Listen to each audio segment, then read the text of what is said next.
ವಿತ್ತೇ ತ್ಯಾಗಃ Kshama ಶಕ್ತೌ ದುಃಖೇ ದೈನ್ಯವಿಹೀನತಾ ನಿರ್ದಂಭತಾ ಸದಾಚಾರೇ ಸ್ವಭಾವೋಯಂ ಮಹಾತ್ಮನಾಂ. ಸುಭಾಷಿತರತ್ನ ಭಾಂಡಾಗಾರ.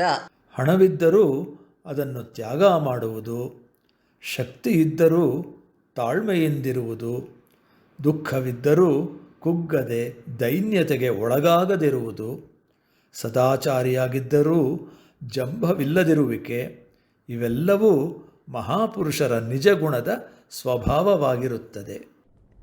The nature of the noble is generosity when wealth is obtained, forgiveness in spite of strength, lack of affliction although in misery, and pridelessness in conduct.